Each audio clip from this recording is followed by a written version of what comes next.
Hello everyone. So today we got a new Arcade1Up cabinet, the Ridge Racer, and we are going to be reviewing it.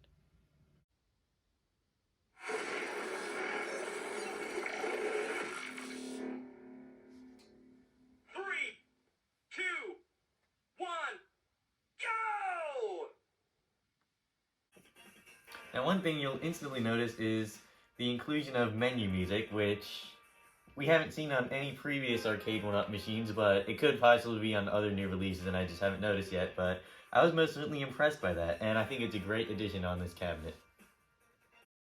Another thing you'll notice when you build this Arcade1Up is it is significantly taller than the rest of them. That's not just due to the marquee being taller, as in sticking out like that, but also because you'll see the riser is significantly taller. Now, starting with the riser, it's got custom graphics along all the sides, and it has pedals. Now, these pedals, you'll see they don't stick in there, they move around, but that should not at all affect your gameplay as you're pushing on them. So you'll see here, this is the brake pedal. Right here is the go pedal. Now, some people say they're kind of cheap and flimsy. I would have to probably agree with that, but they're honestly not that bad.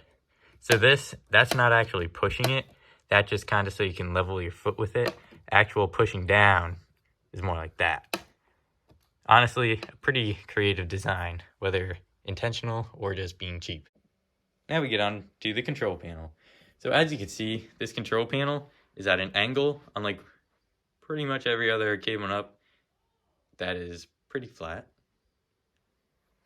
That is because it is a steering wheel setup and not a button and joystick setup. So you'll see you got a start button, you have a view button, which is only used in a few games. You have the live button, which you can use to, that basically you can press it, you can exit your game, or it gets you to the settings menu. Yes. You have a headphone jack, which apparently it isn't that good. Oh no, or is it good? The PCB port has the bad sound. The headphone jack has the good sound. The headphone jack is good. Here's your off-on switch, and here's your volume slider, which allows you to slide all the way up to 15. I won't go that high. You have a steering wheel, which is actually really good quality. It's made of a rubbery material that's very, very grippy and allows you to really get precise movements. And we can't forget about the rumble effect included, which actually feels really good.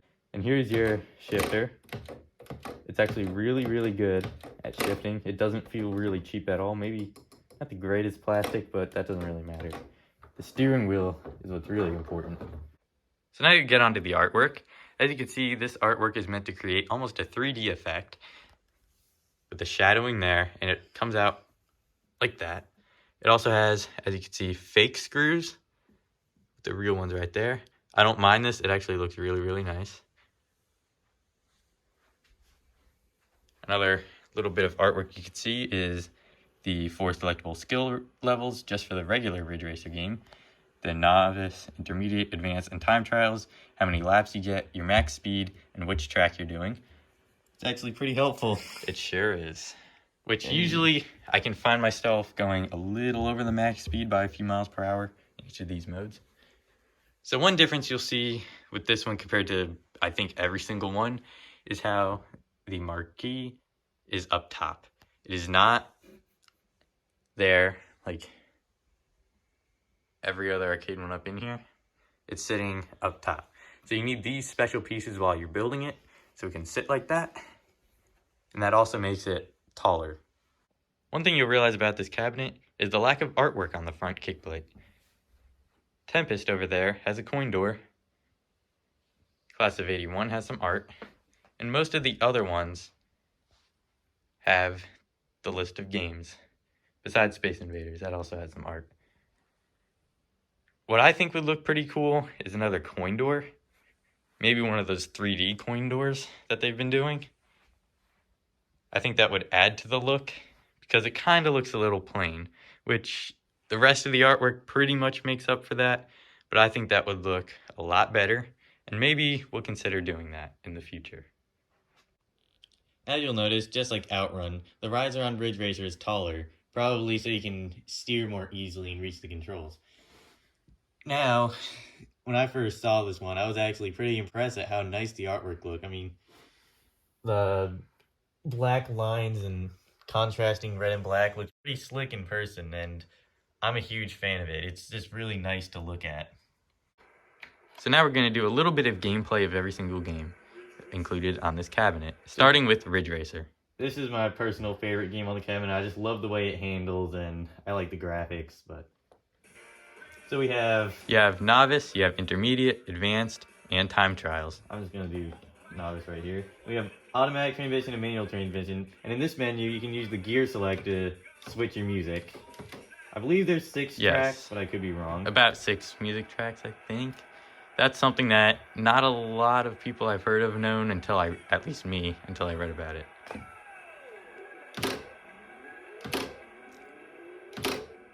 So the whole goal of this game is to get first place and to get the best time. Basically, you know what racing is about.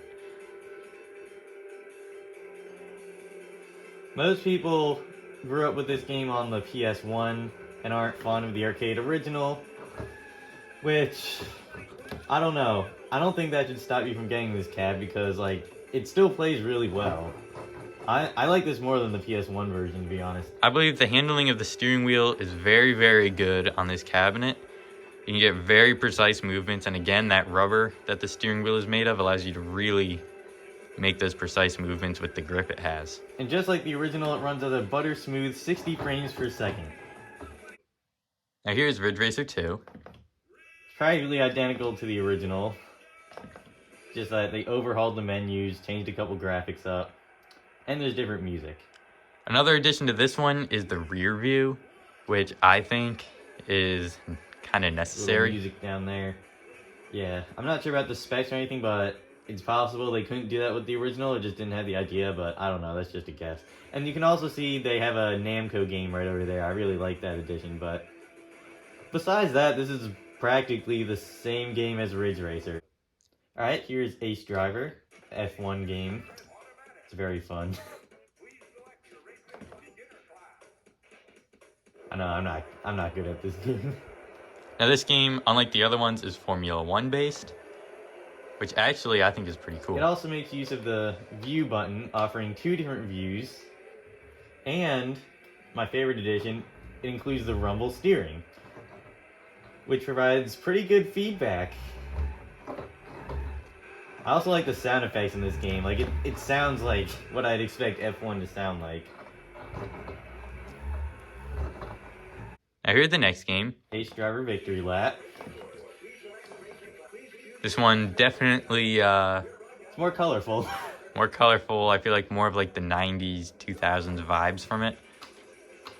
This one offers 3 different views. You have basically like the original Ridge Racer, a cockpit view, and then third-person view. This game is, like I said, a lot more colorful than the original. I like it. I like the styling. This one also makes use of the rumble steering and feels just as great as the original Ace Driver. And finally we have Rave Racer. Basically the sequel to Ridge Racer, Ridge Racer 2. This one has 2 views. And also, once again, makes use of the rumble steering. And it honestly has impressive graphics. They look pretty, well, compared to Ridge Racer, realistic. Compared to what we have today, not so much. But, however, my only complaint about this game is I'm not a huge fan of the handling compared to Ridge Racer. Like, if you play Ridge Racer Short, it just feels different and not in the way I like. But I'll just have to get used to it. Haha, the series just went off. Well, yeah, you can probably hear the rumble steering. It's pretty strong in this game. So now one thing that we wanted to show you about this game is what happens when you press the live button. This goes for every game on the cabinet. Yeah, so basically you press the live button real so quick. You press live, yes, and that allows you to exit your game. Yeah, it's much easier than pressing and holding like every other machine. Now another thing you can do on these is the settings menu for all the games.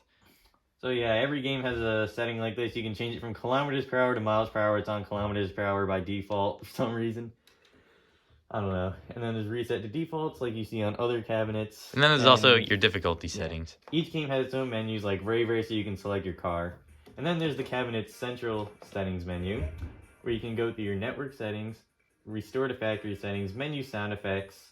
We have to leave those on. Check for update, calibrate hardware, and back to main menu. When you first get the machine, it's important to note that you should probably calibrate your hardware because it plays a lot better afterwards. The steering was definitely better, for sure. You can press the back pedal to go back to the menu. And up here you have your account. The picture, from what I know, is the same for everybody. You can't choose a profile picture. But basically, you can log out, delete your account, or update your nickname. I just chose the nickname I had on the class of 81. And then here, you have your leaderboards for each setting. Yeah, we're not on them. And unlike the other ones, it doesn't have like arcade settings and non-arcade settings leaderboard. It's just one leaderboard per mode. Because the settings, I mean, like difficulty and whatever, I mean, that still doesn't really change your lap times. Like, it doesn't mess with the speed or anything. Or miles per hour doesn't, like, change the settings. So, it's the same for everybody. So now we're going to go over the good and the bad of this arcade. The steering wheel is one of the best things about this cabinet. It's just I love it. It's really, really good. Another thing that we love is the raised marquee. It just makes it very, very unique among the other Arcade1Ups. One of my favorite things about this cabinet is just the design. I mean, it looks really cool. It's unique. It's unlike anything they've done before. And it actually offers, like, some pretty good usability. Like, the monitor is pretty raised up, which is really helpful since it's a driving game. And it offers the controls to be at the perfect height. Another one of my favorite parts about this Arcade1Up is just the menu itself. It has menu music. You use the steering wheel to select through the games. It has a nice background. And it even shows you leaderboards. First thing we don't really like about this cabinet is the speakers. Now, these are a controversial issue for Arcade1Up in Razor Racer and other cabinets like Ninja Turtles. But basically, the speakers themselves, they're fine, but the PCB audio jack, when they were first splicing it to a headphone jack, it messed with the audio quality. So the quality you get out of the headphone jack is much better than what you get out of the speakers. Another thing we don't really like is how the marquee is a little washed out when it's turned on. I mean, this is the same thing for like every single Arcade1Up. So it's not a complaint about just this one. It's just a fact that you have to deal with while you own these things. Another thing that we don't like at all about this one is the fact that you can't reset your game while you're in there. So let's say you choose novice when you meant to choose intermediate. You have to reset the entire game. Yep, by going back to the menu. You can't just, like most of them, hold down the player 2 button. Or in this case, it would be the view button. You have to go all the way back to the menu. I know that sounds like a first world problem, but it's just an annoyance. Another thing we don't really like about this one is the absence of something there. I mean, it's not a deal breaker at all. It just makes it look a little plain when they could have added a coin door or something. But overall, the thing we love most about this cabinet is just how good it looks compared to all the others. Not saying the others are bad, but just a different shape overall. I love how it overhangs coming out. And I love that marquee. The riser graphics are also the best out of, well, Definitely. all the cabs I've seen. I just love the riser graphics.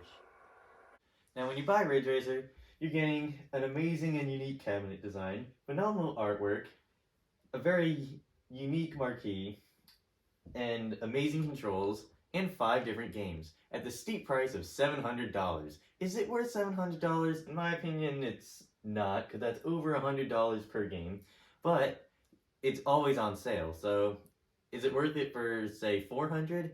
Yes, it is. So now for an overall recap of the Arcade1Up Ridge Racer machine. So what you'll find here that's unique to this cabinet is this very, very nice standing up marquee, the very, very, very, very good steering. I just have to say that because of how good it is. The nice monitor that's usually standard with most Arcade1Ups today, and the really nice shape. You'll also find pedals, the nice gear shifter, the live button, start, view, off, on, volume, and just pretty nice artwork overall. So that is the Arcade1Up Ridge Racer machine. If you can find it on sale, definitely buy it.